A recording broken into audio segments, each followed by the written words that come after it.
everyone, welcome. This is the Spot Real Talk. My name is Tiara. I'm Tiffany. And I'm Ron.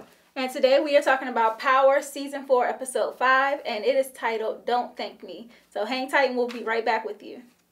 Baby, I know where the last one burned you. Know that ain't cool. Wanna show you how I'm nothing like him. Swear that's the truth. You can't trust that I won't. Okay, so we're back, and like I said, we're discussing Don't Thank Me. It's episode 5 of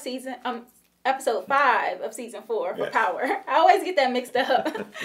And of course, today we have a very special guest with us here at the Spot Real Talk. It's one of our subscribers, and his name is Gabar. So he's on us via telephone. Gabar, you want to say hi to everyone? Hey, I just want to say hi to everybody and thank you, Free, for letting me come on the show. I've really been watching you this season. I like how you break the show down, and I just want to say thank you for letting my perspective come into play. Hey, how much do we owe you for that, Gabar? None at all. My pleasure. Good deal. And thank you for coming on to save Ron. Like I need saving. You might, me and Tiffany get on you a little bit. We think you needed some male reinforcement. Right. And I'm glad to have you too, man, because you're I love the way you break the series down. You come at it strong, and one Philly brother to a Philly young lady sitting to my left. I think this is going to be very interesting. Yeah, it will, and I stay on ready. And of course, he knows that, being from Philly. All right, so then let's jump right into it then.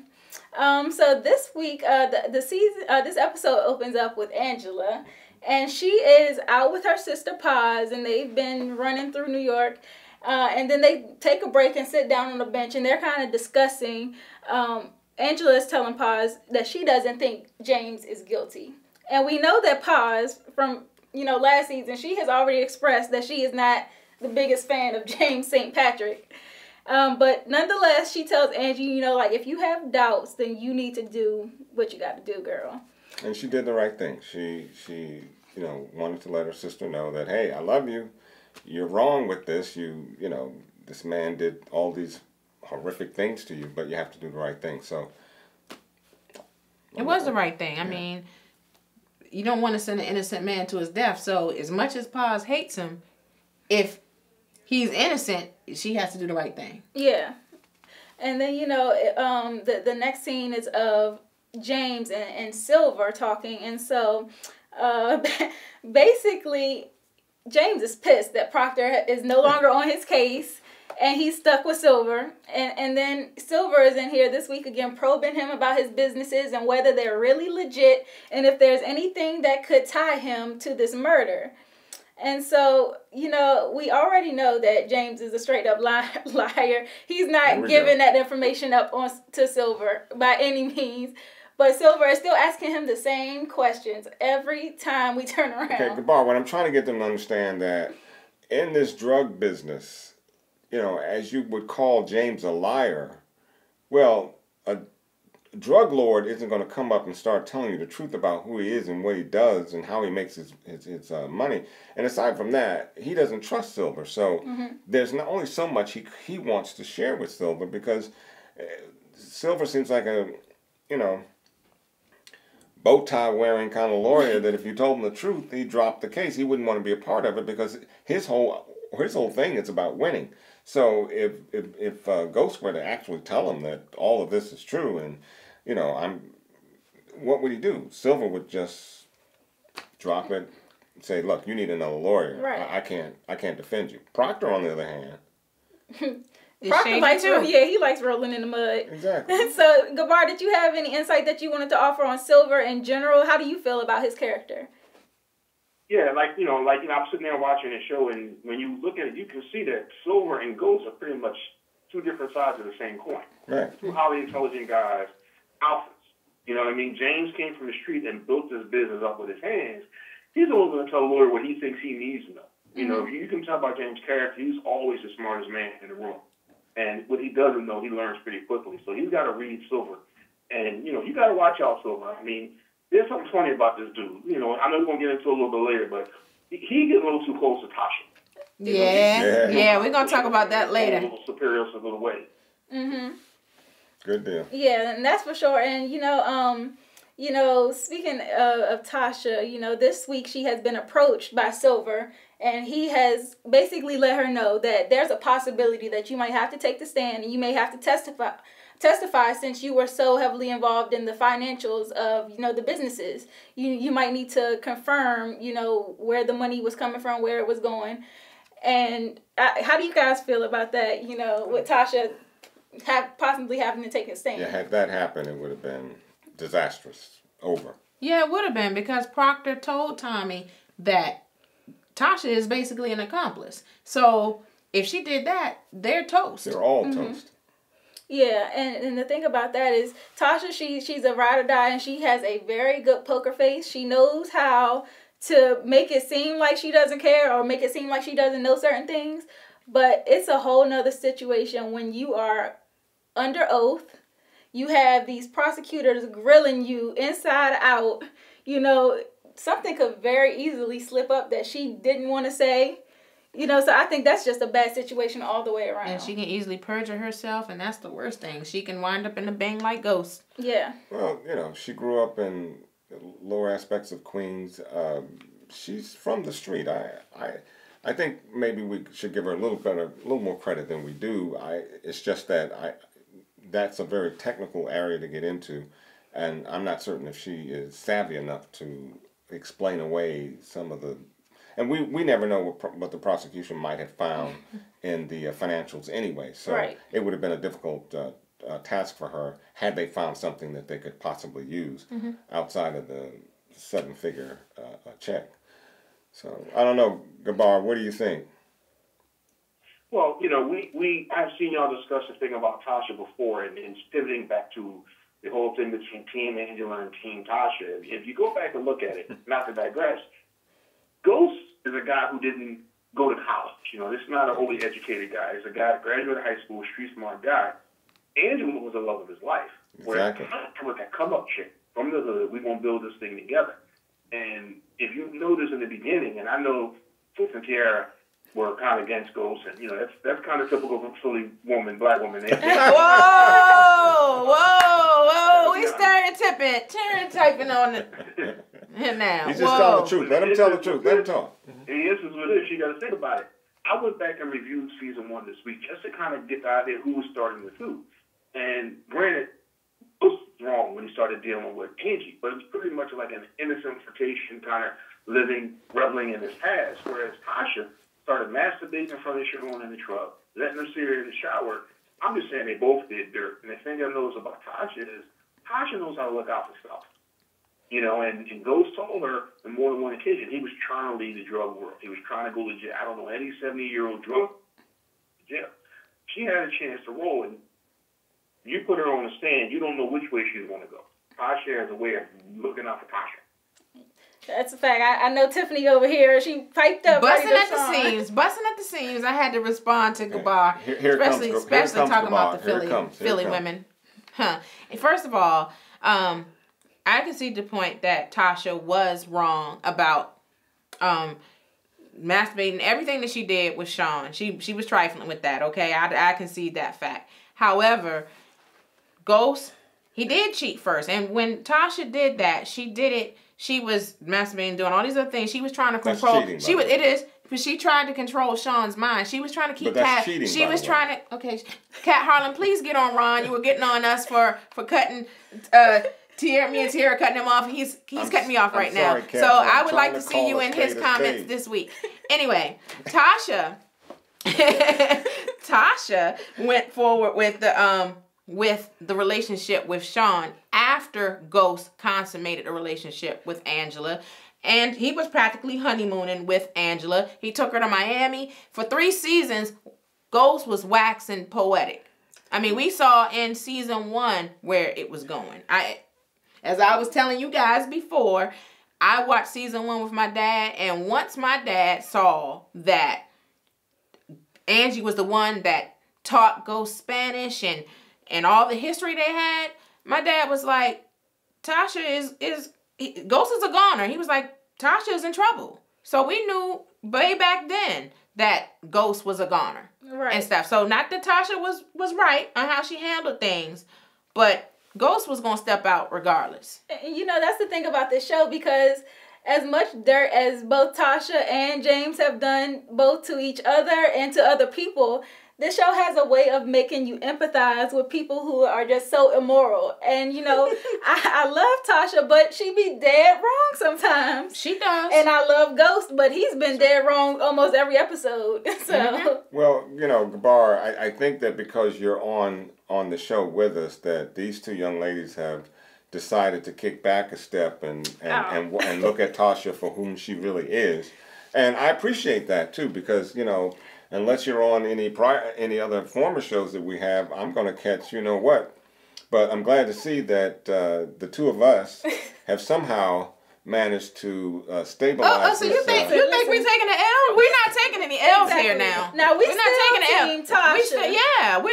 We can admit when Tasha is wrong. I mean, we've been saying in every episode we conceded the point that she should have rode for Ghost. She should have supported him. So we've said that many times. Even the very first season of this show, I said I didn't like how Tasha didn't support him. So we have been saying that. We always say when Tasha's wrong, but we also point out when Ghost is wrong. That's exactly right. And as it just happens to be he's off most of the time. But I also noticed how you poignantly brought out how Ghost cheated by having the physical relationship with Angie, but you didn't necessarily call Tasha's temptation with Sean a form of cheating. She cheated. She cheated too, but she didn't actually didn't consummate the relationship until after Ghost did. No, there's no cheating, but it's cheating.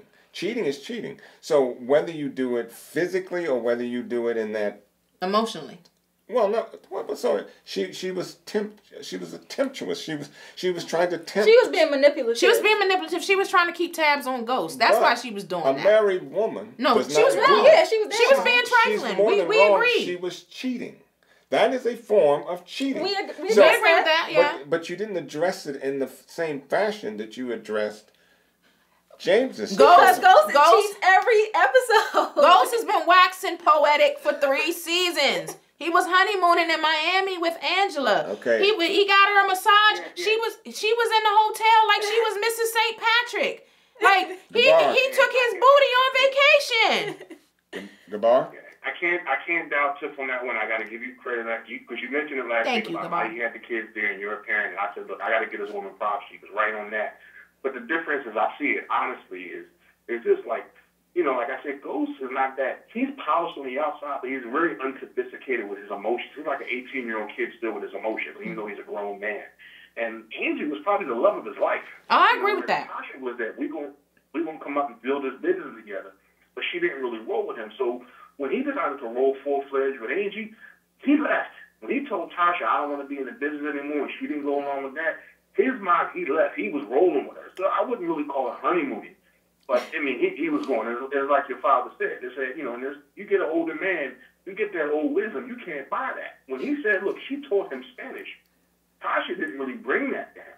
She allowed James to be Jamie instead of always having to be Ghost, whereas Tasha loved Ghost. Exactly. Right. Exactly. Right. Exactly. You're right about that. But when they went to Miami, though, Ghost was still in the house. He hadn't left yet.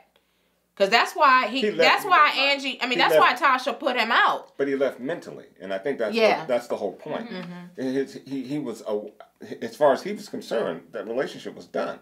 Right. Mm-hmm. And, you know, and it's almost like the two of them had two different individuals that they were, you know, Ghost was Tasha's and Jamie was Angie's. Right. So he was somehow able to play both parts, but... wrong, yes, I agree. I'm not gonna defend Ghost in the manner in which he chose to end his marriage or end his relationship with Tasha. I'm not gonna defend that because it's indefensible. I'm not crazy, but in effect that he was mentally gone moments after Tasha said stay in the game, and hey, if you die, you die. I need this money. That's not what she said. No, I'm paraphrasing, but in a sense, that's all the choices he had. His choice was to stay in the game and be killed at some point, because as he said, nobody retires from this. Right. So in a sense, you're saying to me, you just want me to hang in there for the money, and it doesn't matter what happens to me. That's what you're saying. There's a lot to read into that, ladies. Yeah, I mean, I can definitely, I'm always torn between y'all two opinions because I'm definitely Team Tasha, but I understand your point of view as well. No, I understand. So it's always conflicted for me, but I still got to ride with Tasha. I'm not riding with her as hard this episode because Tasha made some very questionable decisions this episode. And do you guys want to discuss that now? Oh, Sure. Yeah, let's do it. So first of all, we seen that, you know, after the trial had gone down and Ghost had finally been cleared, the free ghost party. The free ghost party is on. What are you guys bringing to the free ghost party? I'm bringing some wings and I'm bringing some sparkling red wine. I got the vodka. I'm bringing the effing. What about you? What I'm you bringing bringing? some cheaters. You bringing some, how about you, Gabar? What you bringing to the free ghost release party? I'm bringing his little black book of revenge. Hey, right. The free ghost party featuring OJ. Yeah, that's you know, Well, how coincidental is that if that's Ghost the and case- OJ are free the same week? If that's the case, we got to wait till October 1, at least after October. But, you know, anyway, we're going to talk about the trial later on, but I just specifically want to talk about Tasha right now because after that trial was over, Silver approached Tasha and they had discussed everything. And Tasha got all googly-eyed over him and he kind of caressed her hair. And I'm like, hold up. She was giving him those eyes. I love Tasha's eyes, but they speak, man. They talk to you. Oh, he was very I mean, complimentary her to her. eyes- He was. But Tasha's eyes are a weapon, man. Because when she looks at you in that way, Yeah. I mean, I'm sure Silver had his plan all along, but Tasha was right in on that plan. I'm really trying to want to know where this is headed. I hope it's not heading where I think it is because Tasha, I don't know if I can ride with you on that one, girl. No, I can't. But it's going down. It's going down. Ghost was waxing poetic for 3 seasons, so Tasha's about to get hers. Will somebody give her a new term? Because she's going to use that throughout the season. He was. You know, but it goes to show you the mindset of Tasha. As again, it goes to show you that there is no morality in this game. It's called being vulnerable, and her husband cheated on her and stuff. And not she's saying that I condone infidelity, and so you but don't it think is. she's got But I'm just saying she feels betrayed. Ghost has betrayed her on several levels and stuff. And at this point, like after this happened, I think she's completely done with Ghost. So when she said to him when behind bars, she was like, "There is no way that you can make this up to me." I think that she is done. Like he is the father of her children, and that is it. So I think at this point she is opening herself up. So to any intelligent black brother that has game is Tasha's. That's not what I'm saying. I'm just saying. But you said she's vulnerable. She is vulnerable. As if she hasn't gotten over this situation. Whether being vulnerable or not, she's playing into Silver's advance. So is that from vulnerability? I think she's less vulnerable and more opportunistic. If Yeah. you think about it, go back and check how Exactly she right. operates. I mean, everything is either a calculated move or what's best for me coming up next. Remember, he's throwing that money out the account first and started, throwing it through her girl Keisha on the side of like season 2. So Yeah, she did that at the behest of her mom. Like her mom was like, "You don't have any legal claim to his drug money." So at the time, like you got to think, like Tasha is younger than Ghost too, and she's had nothing but Ghost. As smart as she is, she kind of grew up with him, and she has never been on her own. And that's what her mother reminded her of. Like you can't do this on your own. And her mom said, "You're not smart enough to do this on your own." So I think that was her way, and as wrong as she was, that was her way of taking control. And when she started taking them, she was like, "Okay, I need to start putting things in motion to start taking care of myself." Even when she was leaving with Sean, like you talk about how Ghost was already mentally prepared to leave Angie, and he did physically leave her. Tasha was gonna leave too. She was gonna leave with the kids. When Sean got killed, that was the plan. She was going to roll out as well. But getting back to her mother was telling her to put money away because, in other words, she's telling her, look, you need to take care of yourself and not be so concerned about Ghost and his money. You need to start pulling some aside so that, if this happens, if you all, if he leaves you, that you'll have a nest egg. And that's what basically she was telling her daughter to do. And again. But why do you think she went to bed? Get kicked in the gut over this one, but that's a case of a lonely single woman giving her daughter some bad advice and she done did that. That's exactly right. You're right. That was bad advice. Mm-hmm. But Tasha, she was taking steps to be more independent because she's working with Keisha now with the shop. She's keeping her books, and even though they're still running money and stuff. They needed a laundry service. But a lot of that was her taking control. Like she knows that. Now remember, they said that Tasha did go to school for accounting. She didn't finish because of Ghost and everything. But so she does know a little something, and she was putting that accounting education to work at Keisha's shop. Mm-hmm. Managing the books. She could have worked at a laundromat and been just as look. That's a laundry service for the money that's coming in from the drug money. So we fully get that. Now she cooking the books, in a sense, is something to keep this whole thing afloat. And you needed a clean company to do so. So what did she do? She got her best friend involved, unknowingly. Mm-hmm. Here again, just like you said, Gabal, she's very calculating. She makes every move she makes is a thought out move, and I believe that we'll see that even as we go along in the season. Yes, rather right, that this whole thing with Silva is a move. Well, so speaking of that too, we've already talked about Silva, and I personally couldn't ride with Tasha on that one. No. But another thing that I could not ride with Tasha with was the Simon Stern situation. So I know everybody is like, what is she thinking? Because Stern approached James first and offered him financial support. James turned him down. Now in a separate instance, after the trial is over, Stern approaches Tasha about offering her financial support, and she turns him down, but she takes his card. So in that scene, after, Silver leaves and after they had their little googly eye moment, she calls up Stern, and it seems as if she is going to accept his financial support because we know from this episode that the last episode that the kids are being threatened of getting kicked out of school because she can't pay. And Tiffany and I had one hellacious discussion last episode when Ghost made an executive decision without his wife, and look at the tables. They turn. And Tasha does exactly the same thing, but with more repercussions. Because now you've invited Simon back into this whole scene, and now Ghost has to deal with that all over again. Right. I agree with you. I mean, for once, I agree with you this week. The thing is, it probably won't happen too often, so you better, savor it. But anyway, I do agree that Tasha was wrong for that. She just went to Ghost last week and chastised him for not keeping her in the loop and everything. And she did the same thing with Stern. And so I wasn't riding with her this week on that decision. But what I do think that she was trying to do, though, I think she is trying to take control of, just being a parent, take care of the kids. I think she was using that to make sure. And unlike you, I'm going to agree with that. I think that executive decision she made without Ghost was because she was thinking about her kids. She needed a week to come up with their tuition. And, as far as that, Tariq ought to be in public school. Because this just send them to public school. Just work on your daughter because Tariq's gone. But I understand. She needed a quick fix. She got it from Simon. Problem is, they'll have to live with it. Gabar, did you have any input on Tasha and the Simon Stern thing? Yeah, I think she was wrong. I mean, she's forgetting who she's dealing with. Let me say, these are drug lords. These aren't corner boys. These aren't, middlemen. Those are the drug lords. This is an alpha male. Alpha males won't ask for permission to do anything.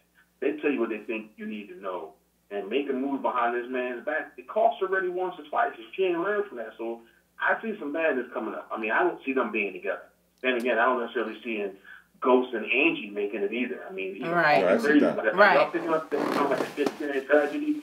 They sacrifice one another for each other, but they're not going to end up together. Somebody's not going to make it. No, right. I agree with you. And, it's so disappointing for me because Tasha was there when Simon Stern was offering Ghost to be in business with him last season.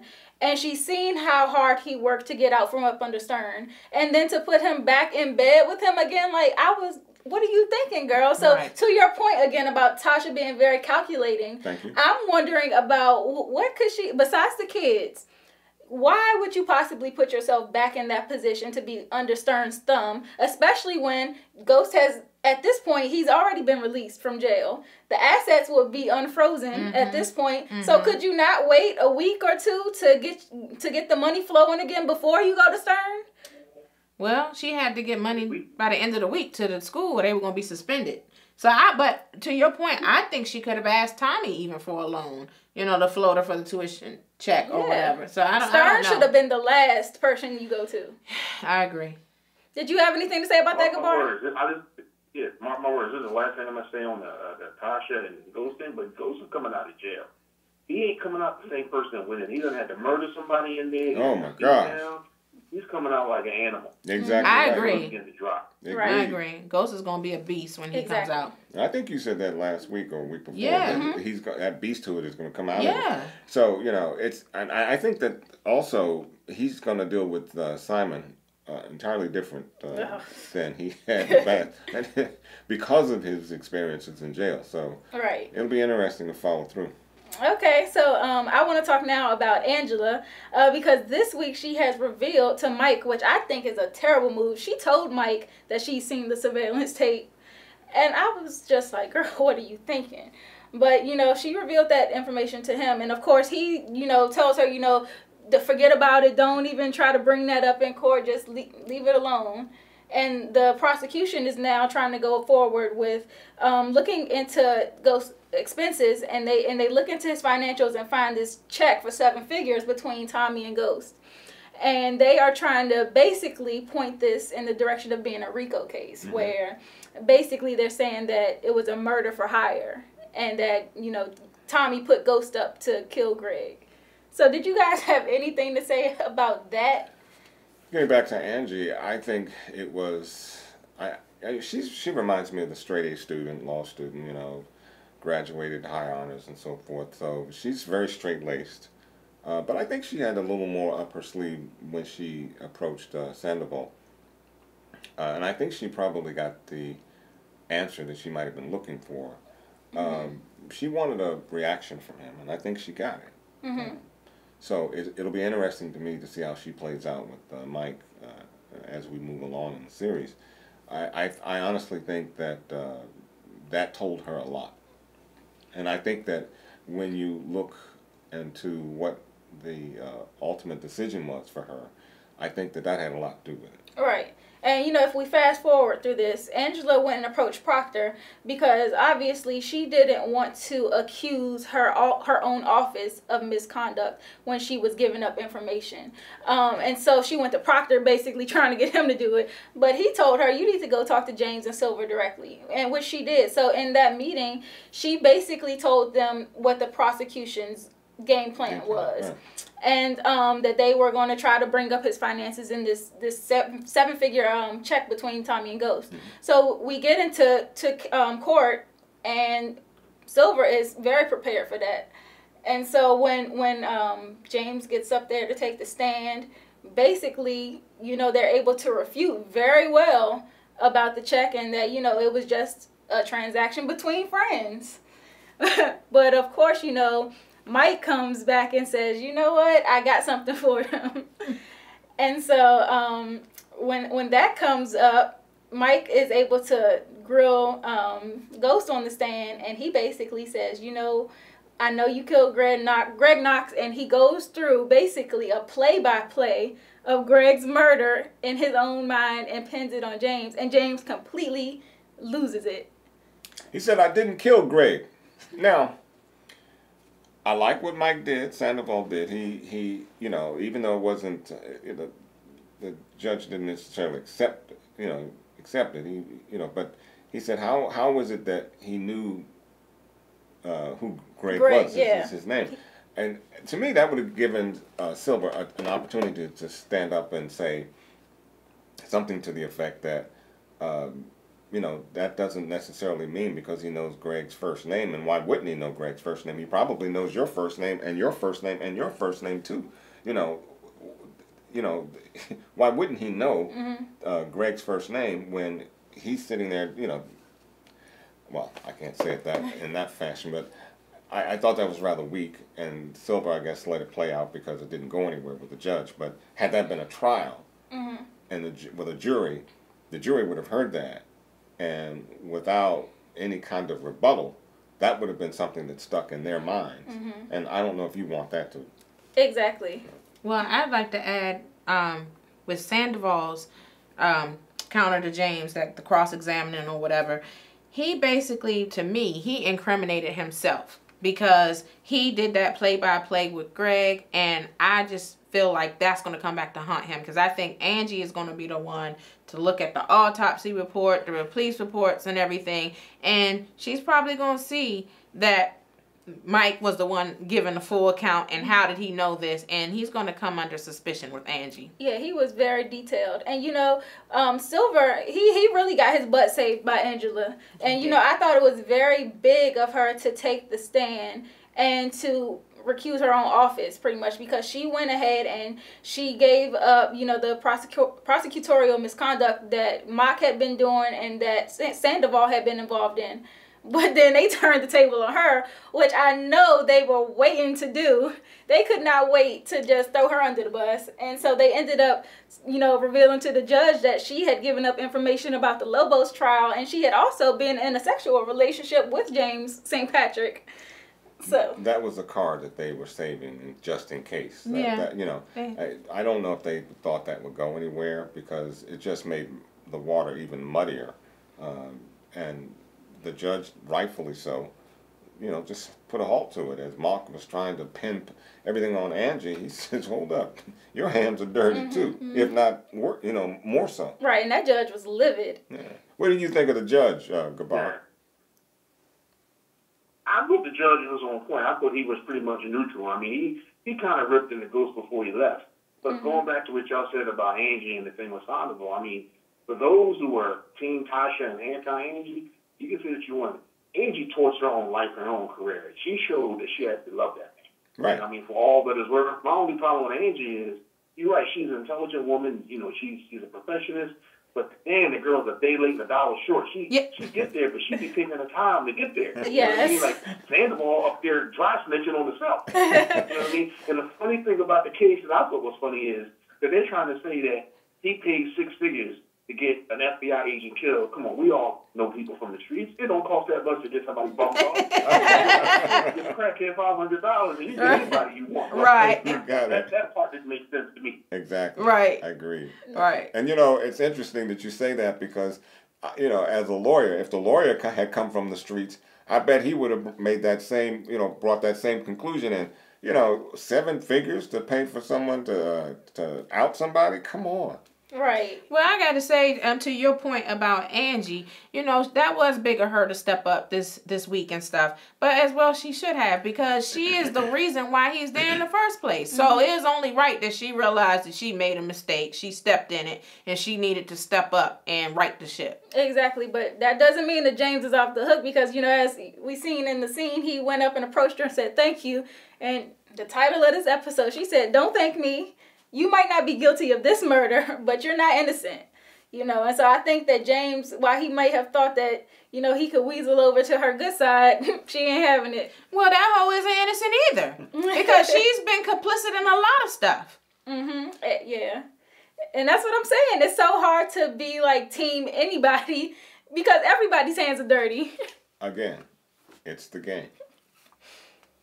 It's the game. That's a fact. So I want to switch directions now and talk about this Tony Marshall guy. Tony and Marshall. So Tony Teresi, he makes his appearance again, and like I said last week, I knew this wasn't going to be the end of him. I knew he was going to find a way to work his way back in with Ghost. And so what happens with Marshall, who is played by Charlie Murphy, he basically is getting transferred because of Ghost. And Teresi offers him some revenge. You know, you want to get back at him? You know, I got this. And so they managed to get Marshall and Ghost alone in this workout room. And, you know, basically Marshall is talking all kinds of stuff about Tasha and the kids. And maybe I should go see them later on. And Ghost loses it again. Because, yeah, that was right after he had got his hat handed to him in the courtroom at the asset forfeiture hearing and stuff. So Ghost already had this pent up anger in him. That's why he was on the bag the way he was. And so that's a trigger. Obviously, anybody, you talk about their family. But just as Courtney said, had he kept his cool and left out that room, found a way to get out of that room, you know, because now he is a killer, okay? Yeah. I mean, he's been a killer. Well, no, what I'm saying is, it is quite obvious now that you have now killed a federal cop. Yeah. So, and that's what I'm saying. It's so hard. Gabar, did you have something to say about that? Yeah, this aspect of the show is a cautionary tale for everybody watching. I can perfectly have it, because this is a situation where Ghost didn't lose control. Ghost's life was about to be ended. He did what he had to do when you were in jail. The best way to avoid something like that is not to get your black ass put in jail. Right. All he can to kill him. He cleared the room with no witnesses. He's just lucky that Teresi had another plan. Right. Ghost, you know, this ain't the first person Ghost done killed. I mean, episode 1 of season 1, he shoots one dude in the head for robbing. Oh, yeah. This ain't nothing new to him. Yeah, but he did what he had to do. He knew his life, it was either do or die right there. If you locked up and somebody come at you like, this ain't like with Biscuit. This is his life. And, you know, it's either he was going out on a slab or he was going to get locked up for life. That's what that was going to be. Yeah. No, I agree. And Teresi, I have my hat's off to him because he orchestrated that whole thing. It was very smart. And, you know, to get back into Ghost, you know, owing you, he couldn't have done a better job. Yeah, and I just know that... As much as I hate him, I have to that was a good way to get him back under your thumb. Yes, he can definitely hang that over his head for years to come. And you know, the thing about it too is that I know that the cameras in the weight room, they said they didn't work, but I'm wondering how true that may have been. And if that could come back in a future season. And Charlie probably would have cut him off because he had, you know... He was, I mean, but how many times have we seen officers on camera being, you know, deceitful and not conducting themselves as officers should? So, yeah, I feel like that. I don't think that there was. They're going to defend their own. Yeah, I don't think there was anything on those cameras. Well, I think after that, when Teresi came to Ghost, the first thing he asked for was a meeting with Tommy, and Ghost was like, "Well, this is the second time you done asked me about Tommy Egan and stuff." And when he said, he was like, "What, do you know his father or something?" And he was like, something like that. And I was like, Ghost knows. Yep. I think Ghost right there, Ghost knew that this is really his dad. Yeah, and I'm just speculating on Tony's intentions with Tommy. I think he wants to reveal himself to Tommy. No, I think so. I think that's exactly right. I think he wants to let Tommy know, that, hey, I'm your dad. Because Tommy doesn't know who his dad is. Right, but is there a possibility that they could partner up? You know, they both very good criminals. Yes. Well, and that might have something to do with the fact of why he wants to have that meeting with Tommy. He wants to, you know, they're both drug dealers. We know Tommy and Ghost are not on the best of terms right now. Is a possibility that, you know, Pops and Tommy could take over the business and... No. Ghost doesn't want any parts of the business anyway. Right. But I think maybe Teresi feels like he can have this relationship with Tommy. And then, you know, his wife still needs money for her illness. Right. So maybe he thinks if he ingratiates himself with Tommy or whatever, that he can get Tommy to assist the wife too. Well, you know. What do you think about? Well, I think Teresi better be careful. Ghost coming out of jail with money and resources. Remember what I said about that little black book of revenge? Right. This story ain't done yet. Right. Yeah. And you know, while we're on the topic of Tommy, this episode, he really vented to Tasha. And I think that was very necessary for his character moving forward. Because as we know, Keisha spilled the beans basically and told Tasha about her and Tommy being involved.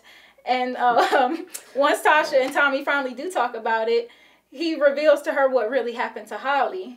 And that was big for him. No, he needed that weight off of him. He did. And Tasha was also there to comfort him, and, you know, so it's all good. Tasha, right there, knowing exactly what to say. I mean, Tasha is one... I mean, she's diabolical, okay? She knows this game that she was like, family protects family. Yeah, family is off of family. So she told him what she needed to say. And what did she also tell him to do? Keisha happy. Like, keep her happy because we need her on our team. Right. And what does Tommy do? He ignores her phone call. Well, yeah, but what he's saying is keep hitting her. You know, keep going for her. Keep doing what you do because we need to keep her in the game. Again, it shows how calculating Tasha really is. It sounds a I lot don't like see Ghost. this. I don't exactly, and that's what I was saying all along. That the two of them are two peas in a pod. I mean, they're the same. The circumstances that got them in the predicament that they're in, as far as their marriage is concerned, well, I mean, that's just how the cards fall. But in looking at them both, no one is any cleaner or dirtier than the other, if you ask me.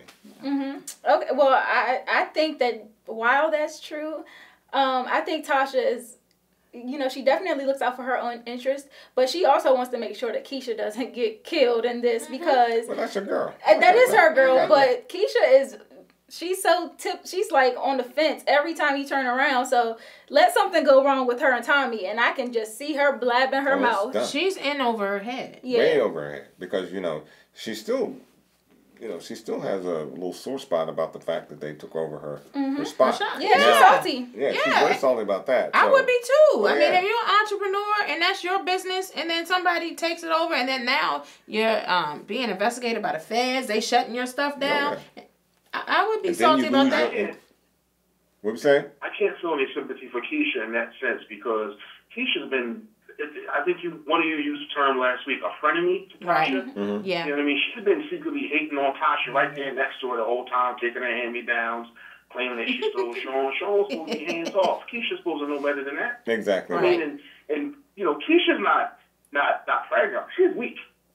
You know what I mean? We all know those people who didn't want to be directly in the drug world, but they wanted to be like a moth to the flame, just on the side, getting the benefits. Well, you know something? You get that close, it's cost. Exactly. I'm so sorry that she lost her shot. She wanted to play. Now you dirty. Now what you gonna do? Exactly right. It's You know, I don't think she's gonna make it past the end of the season or the beginning of next season. Because, Yeah, you're probably Tommy right. can be Thompson, and you know how that rolls. Right. He was the woman that he loved, and you know, But- this woman ain't got no red hair. But one Ain't thing, nothing to with her. one thing I can say, she can roll a mean blunt. Yeah, Tommy seemed pretty impressed by that. Yeah, he was.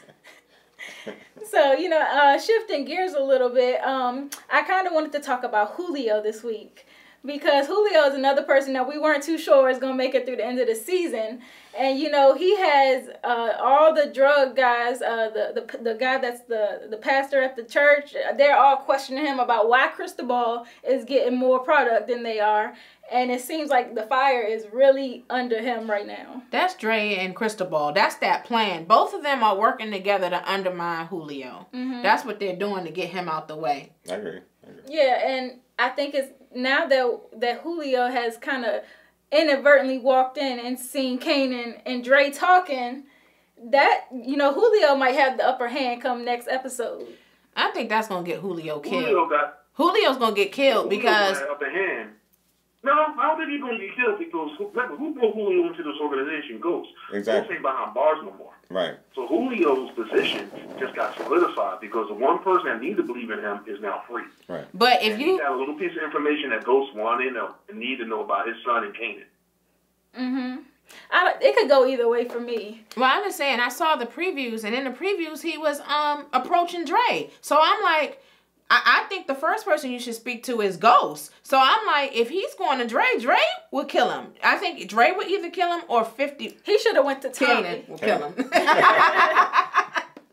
50 Kanan. 50 Kanan. But yeah, I really think that he should have gone to Tommy first because Tommy is already suspicious of Dre. He's already, Tommy and Tariq had the sex talk, and, you know, Tommy is basically just, you know, being a confidant for Tariq and Ghost is not there, and Tariq feels comfortable with Tommy. He opens up about this girl that he got with, and he went with some friend. And so Tommy puts it together in his head that this friend must be Dre. He's already suspicious. But Well, Dre- Tariq said it. Tariq said that Dre took me to the party. So Tariq lied. Well, Oh, Tariq okay, lied. But also, remember, Dre kind of got back in Tommy's good grace by coming up with this new plan for The warehouse. the warehouse and actually not running the drugs through the warehouse, but, keeping it on the outside. So I think Tommy, it's 50-50 with Dre. Well, the thing is, though, that when Julio does go to tell Tommy, Tommy is going to Chicago. He got summoned to Chicago, and he told the guy Grimm, "You're not going to be able to reach me." So I think Julio is probably going to want to make the reach to Tommy, but he's not going to be able to reach him. So I'm like, I hope he doesn't make the fatal mistake of talking to Dre before he talks to Ghost. And somehow I think that's going to happen, and I think that's going to be the thing that gets him killed. Well, yeah, Dre or Kanan will have to take him out because he now sees, because he knows. He knows now. So, yeah, that looks like the next... Y'all keep praying for Julio. Julio's going to say anything to Dre. Because that Asian chick that he got on staff there, you know, you saw him hitting that something crazy. Oh, yeah. You know, talking and letting them know and warning them what's going on. He said, "No, don't say nothing. I got it." And that's when he rolled up on that party and he saw what he saw. He saw Dre talking to Kanan. So I think if anything, Julio's gonna be going right to Ghost. I wouldn't even talk to Tommy.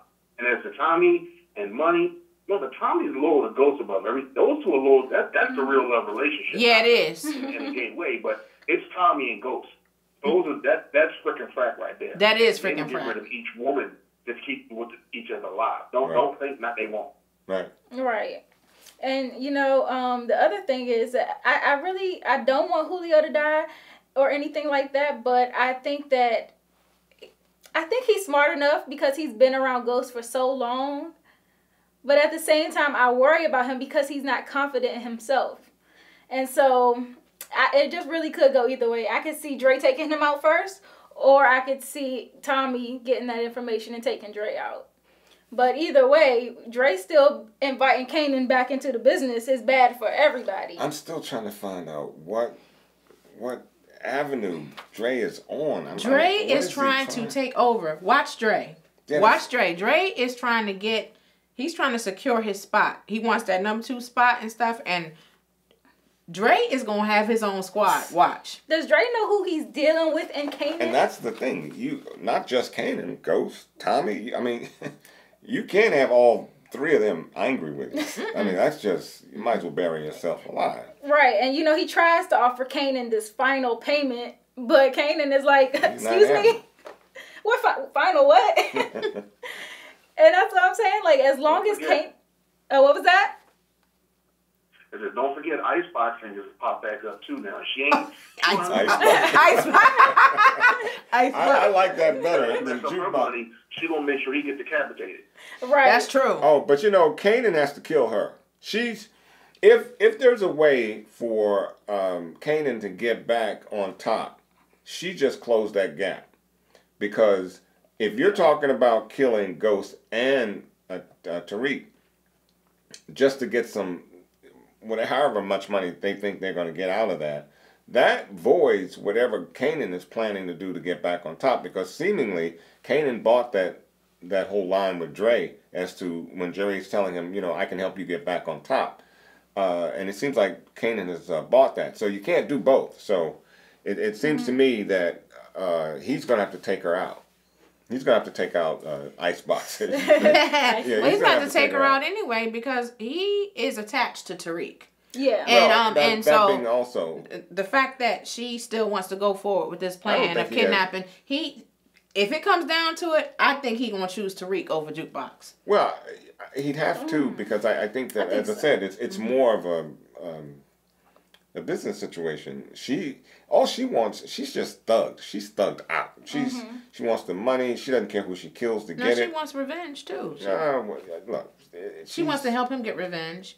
And the thing is, he's attached to Tariq. He lost his son. You got to think when he went to jail, Sean was young. So Ghost practically raised Sean as his son. And in the end, we saw Sean chose Ghost. So now he's seeing that he thinks he has another opportunity to be a father and to Tariq. I don't groom see, Tariq the way he wants to groom Tariq. I don't see that. I see more or less that he's punishing Ghost, or he wants. That's part of it. Yeah. But in his quest to do that, he has become attached to Tariq.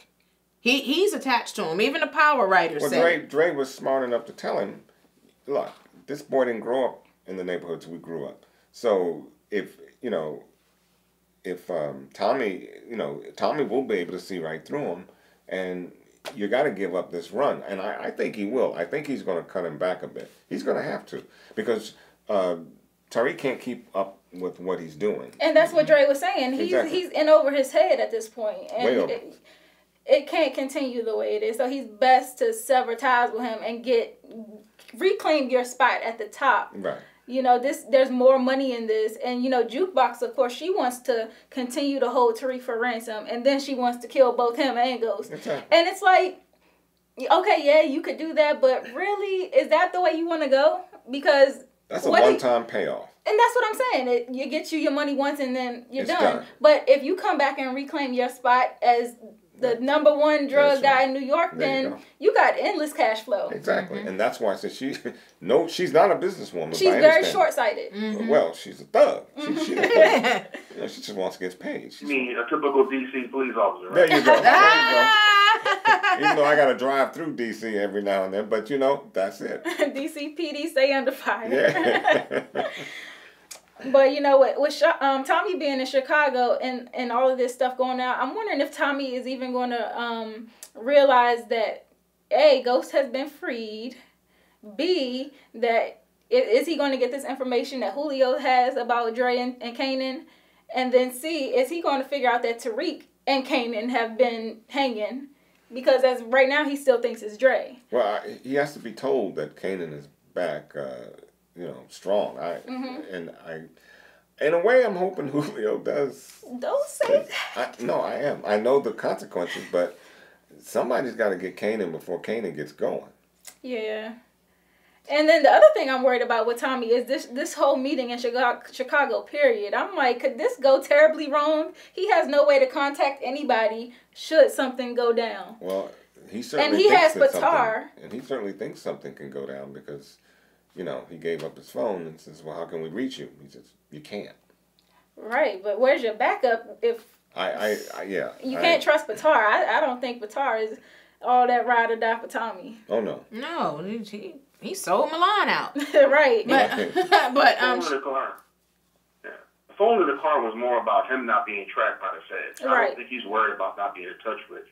I think Tommy's at such a high level when you that high up. If you get called by the people who give it to you, you know that if they want you going, you're going. So you got to show up. Yeah, he has to show up. That's right. I think the real problem is going to be is now that Ghost is out and Ghost find out that Tommy been selling drugs in his club when he said no drugs in the club. That's going to be the conflict. Yeah, it may not be next episode, but that's wrong.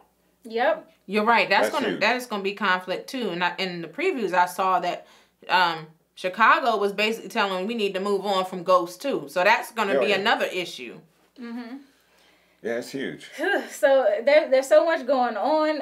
Of course, you know, Ghost has been freed, and so now this is episode 5. We still got 5 more episodes this season. So how much worse does it get? It's like we've already been built up to this point, and now that Ghost is free, you know, Courtney mentioned that Ghost would be different when he came out. So how does this play out? Is Ghost gonna be a straight up savage? Is he gonna have to kill Tony and Simon Stern? Because that's the only way I can see him getting rid of them. He got to take them out. I think it's gonna be. I think it's gonna be different with Tony because once they find out, I think he believes that Tony is Tommy's dad. I think there is gonna be a meeting with Tommy. I think Tommy is gonna find out that that's his dad, and it's gonna be harder to kill him now that we know that. Well, we will know that he's Tommy's dad. Now Simon Stern, he's just gonna have to find a way to outsmart him. Legally, because he doesn't need any more heat. He certainly doesn't. Because just because he's out does not mean that the public is going to think that Ghost is innocent. No. Because basically he's out because the prosecution, screwed up. That doesn't mean that people are going to now see him and say, oh, you're innocent. And, you know, Silver already mentioned that this is a very public trial. It's already in the media. So that could go terribly in his... Which is why he's got to he's got to keep it calm for a minute. He can't go out and just start killing folk, which is going to be very interesting because how he deals with Simon is really, I mean, what is he coming back to? He's coming back to Simon. Right. He doesn't know that yet. Exactly. I mean, actually, it's a double-edged sword. Not only does he come back to Simon, but he's got drugs running through his place. Mm-hmm. Right. Okay, so did you guys see the previews for next week? Specifically, something that stood out to me is James and Tasha were back in the house together, and he's kind of saying, can we start fresh? Can we get a clean slate? And I'm like, fool, I know you did not just say that after all you've done. Tasha not having it. Wait a minute. There'll be no clean slate. Hold up. It makes sense. They are in this together. They've been in it together for, since the start. Why wouldn't he want to do that? No, I mean, it makes sense, but I think that... as far as Tasha can't come clean with this. How does she walk away? Well, she doesn't want to walk away, obviously. She wants to be in that drug scene. So I don't see anything else but that happening. They're meant for one another. They're tied together. I think they have to put on a good face for the public, because if she were to leave him after this very public trial, it would look terribly on him. So I think she's going to stay with him to put on face, to fake it. But emotionally, there's nothing there. I think she's done. Yeah. Oh, yeah. I don't think I don't think she'll ever love him the way she had it before. Although it's possible, but leave and go where? Well, we heard that, she has a love interest this season. Yeah, it looks like it's going to be Silver. Well, it might be, and that's what I said. How ironic that is. You tell your husband to stay in the game and possibly be killed, but then you go with this highfalutin lawyer, and you're going to ride off in the sunset with him. Well, yeah. Well, maybe he'll see the growth in Tasha, like Angela supposedly saw the growth in Ghost. He doesn't see growth. And he saw her backside. That's all he wants. That's all right. Well, she can wax poetic like Ghost has been doing the past 3 seasons. And you know what? Maybe with Tasha experiencing all the downsides of the drug business, seeing her friend's place get busted, seeing her husband's club get busted, going to court and trial and seeing how heavy of a burden it is on her family, maybe she has a change of heart now. Maybe she says, I don't want a man that's in the drug business. I don't see that change of heart. Maybe not yet, but it could happen. People are allowed to grow. That's like Ghost never showed Jamie to Tasha. Right. He was only Jamie with Angela. He was only Jamie with Angela. Tasha didn't want Jamie. Tasha wanted Ghost. He didn't give her a chance to know Jamie. How do you know? I mean, I know she wanted him to be Ghost, but words. He never showed her Jamie. Hear these words. Stay in the business. Make that money. That does not tell me you want Jamie. Maybe if he showed her Jamie, she might have had a change of heart. You just won't let this go. Okay. You see what I'm up against, Gabar? All that. Yeah, all that went out the window. Again, y'all keep forgetting James is an alpha, and he already knows she's gonna sleep with Sean. If you think that man will ever trust Tasha again as his wife, that's never ever going to happen. And if you think that Tasha is mostly weak for Angie. And he's really weak for Angie. And Tasha will never trust Ghost again either. So it's like, I think at this point they're co-parenting. Tasha never murdered nobody. Tasha ain't got no murder on her resume. Right. Exactly right. Well, right. I don't know if y'all listened to Jay-Z's album, but he said nobody wins when the family feuds. I heard that. And that's exactly what we're seeing. So, the other thing is with Angela, there was a scene right before the ending of this episode where Mike joined her in the elevators. They were both cleaning out their offices. And that was so poetic. I loved it. She had the official outbox, and I don't know where Mike got his from. It was just a little plain. He was very menacing in the elevator, though. I thought so too. And but I was like, she cut her eye at him, and it's just to say, look, whatever. I don't know. I think he's gonna go after her because she made it clear that she was going to find out who killed Greg, like at all costs. So I think he's going to try to find a way to silence her as well. And that's what I was thinking. I agree. Yeah, and this is going to get me in trouble again, but there go women gotta have that last word. What? Silence the grave. She's going to get herself in trouble. Why are you going to lift off? Just leave the elevator, don't face the play dumb. Right? Exactly. Well, Angie specifically, she's the type that always has to let you know, first of all, I know what you up to. And second of all, you're going to be found out. Justice will be served. But why play your hand before you have one? That's her. I don't know what that is about her. I think it's her arrogance. I think at that point, I don't think she knows for sure it's him. No, and I think she was just saying that whoever it is, I'm gonna find out. I'm gonna get to the bottom of this. But that's that bravado in her that says, I'm the shit and I'm gonna find out. That's her being self-righteous too. Like, she can't do no wrong. That's her being female. I'm sorry. Look, Gabar, I would like to know if you're talking this foolishness to your fiance. Oh, yeah, that's why you. go. That's Always why you're out on the patio talking that stuff. I know your fiance is not nearby with you talking that foolishness. I need to holler at her. Gabar, that's what she does. She always brings up the other side. Look, don't He's let it in, sitting up here talking about females and this and the other. He's taking several shots. Shots were fired. So you open yourself up to that, Gabar. I know that you're not saying that stuff in front of your fiance. I mean, look at the show. You ain't never seen Ghost telling herself, have you? Constantly snitching on herself. Ghost was telling on himself. They had to stop Ghost from running his mouth at the end when Angie came in there. He was like, you know me, I wouldn't be this careless. Proctor and Silver both had to tell Ghost to stop talking, but he had no business. He loses his mind when this chick comes around. What he was saying to Angie was immaterial. In fact, what he shouldn't have been saying that. It's immaterial, and that's why they told him to shut up. Yeah, because it was immaterial. Say, shut up. You don't need to.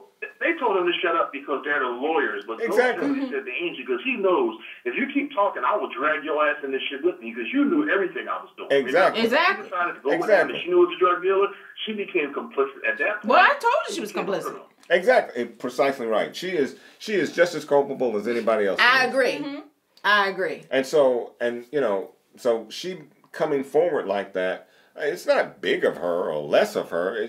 She had to do it. And she didn't have a choice. She really didn't have a choice. She did not have much of a choice. Okay. I said that. You just proved my point. And I'm not arguing that point. She did what she had to do. Mm-hmm. But just as you said, Gabar, she is just as culpable as anybody else. Mm-hmm. When she got into that game, that's a dirty game. When you're in, you're in. Yeah. Well, I feel. I tell you to go to school and be squared. That street life, stay away from it. Exactly. Right. She spent all that money just to go back. Exactly. So, did you guys have any other predictions? Gabar, do you have any predictions about what may happen in episode 6? No, I'm kind of like to sit back and let the writers do their thing. I mean, I'm getting tired of Dre though. Yeah. I'm rooting for Dre to get it, and I'm rooting for Icebox to get it. Cause I guess I got an anti-DC cop thing. I lived in 7.5 years. I don't have a favorable idea of them. She reminds me of them completely, so she needs to go. Wait a minute. You said you lived on Southern Avenue? No, I lived on 5th and M. Oh, 5th and M. Okay. I lived in Old Town. Okay. Cool. Okay. Cool. Yeah, because I'm no DC native, man, so I feel you. Well, I guess Dre is on the Who Can Get These Hands list for Gabar this week. And he has gotten herself cleared. Dre and Jukebox, and I would love to see her go first. I'm sick of her. Yeah, I'm sick of her too. Dre and Jukebox can both get the hands this week. Yep, I agree. I think Angie has gotten herself off for now. I think Tariq is still on the list because he lied to Tommy. Mm-hmm. He's still on, Send him to public school. Okay, well, I think we've kind of pretty much covered everything for this episode. Going forward, just make sure you guys stick with us. We love to read you guys' comments, both with us and with each other. In the comment section on our videos, keep it coming. Also, make sure you follow us on Instagram, on Twitter, on Facebook. We are at The Spot Real Talk. Did you guys have anything closing remarks? I just want to say thank you, Gabar, for joining us and making this show, the best it can be. Your points are, they're spot on. We enjoy you. I love reading your comments, and man, just keep with us. Keep it coming. We enjoy you. Yeah, I did too, Gabar. I really did appreciate your insight, and I liked sparring with you. So come back anytime. All right, thank you so much. And again, you guys, if you keep the comments coming, we definitely look through them, we reply to them, and who knows, maybe you could be a featured guest next time. So until episode 6. I appreciate y'all having me on, definitely, and Tiff, you're my homegirl, because Philly all day long. That's right, you're my homie for life. All right, guys, well, until episode 6, we'll see you next week. Goodbye. Good night. Bye.